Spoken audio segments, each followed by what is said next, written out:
A military general in Uganda has been charged in a court-martial and remanded in custody. General David Sejusa has been an outspoken critic of Uganda's President Yoweri Museveni. Ssenyange reports. General David Sejusa made his first court appearance since his arrest on Sunday.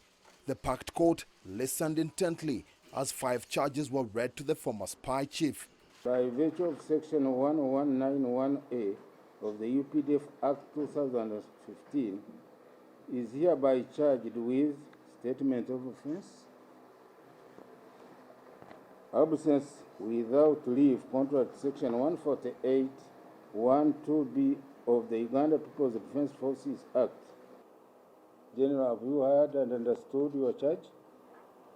Other charges included taking part in partisan politics, contrary to the Army's Code of Conduct, and insubordination. Sejusa refused to plead to all charges. The former spy chief was arrested by military police at his home in Naguru, a Kampala suburb. He had been held at a military barracks.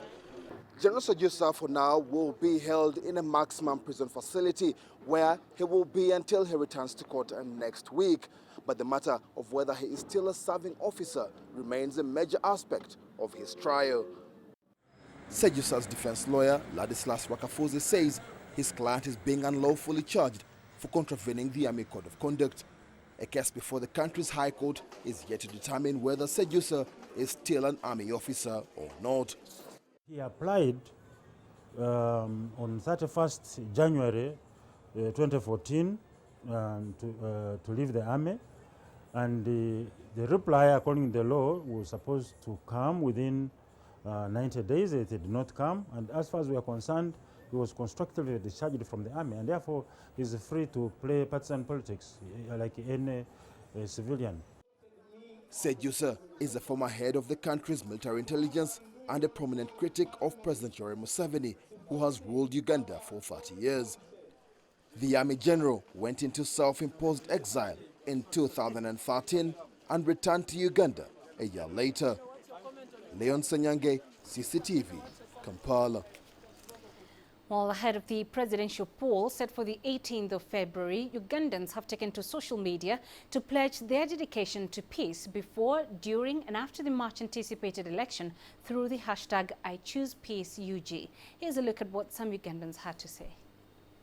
Just over 2 weeks until Ugandans make a decision on who will rule them for the next 5 years, citizens of the East African nation are trending under the hashtag #IChoosePeaceUganda. Andrew Mwanguya says he was touched by the hashtag and that Ugandans should act responsibly ahead of the polls.